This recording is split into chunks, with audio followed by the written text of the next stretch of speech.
san fa mu yan Najeriya ƙaryar da kuwa muke yi. Billahi la ilaha illa huwa talakan Najeriya bai gama da kuwa ba.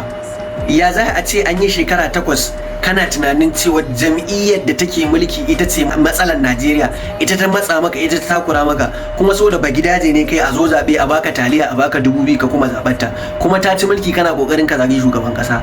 Na rantse da Allah ni ban taba ganin laifin shugaban kasa Bola Ahmed Tinubu ba.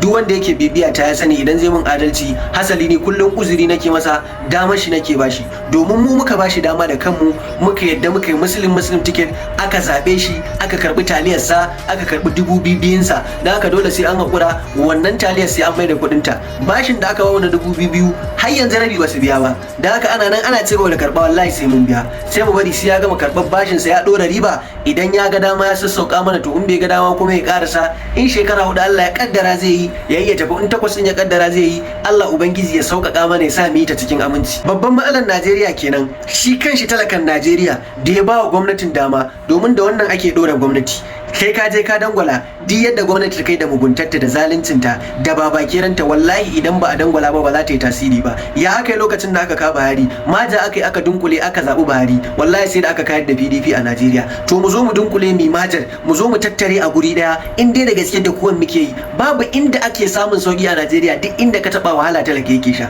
To in dai ka da ku da gaske talaka yadda na da ku, to ka zo mu haɗe kai mu kayar da wannan gwamnatin, in dai da gaske kake. Kuma matsalar mu ta biyu shine wakilan 'yan majalisun tarayya da majalisar dattijai suna daga cikin manya-manyan matsalar Najeriya. Sun yi shiru, suna ta karɓar kuɗi a hannun shugaban ƙasa. Duk abin da suka yi, duk abin da aka yi su ce an yi daidai, babu ruwansu. Suna da ƙarfi da tasiri matuƙa a kawo wa talakan Najeriya maslaha, wallahi ne ba za su yi ba. Mun samu labari an ɗauki mukami an ba ɗaya daga cikin 'yan majalisu, majalisa ta yi ta akan cewa wannan mukamin ya masa kaɗan, sai dai a canza mai mukami a bashi babban mukami, kuma shugaban ƙasa ya yi na'am, ya accepting wannan koken nasu, kuma aka canza mukamin aka aiwatar. Mu me yasa ba za a karbi namu korafin ba? Mu me yasa mu aka raina, ana kashe mu, ana sace mu, ga yunwa, ga bakin talauci, ga tsadar rayuwa? Ina kuke? Me amfanin ku 'yan majalisun tarayya? Me amfanin ku majalisar dattijai? Kanku kawai kuka sani. Na rantsi da Allah 'yan uwa mu daina zagin shugaban kasa. Idan bera da sata, daddawa ma wari gare ta.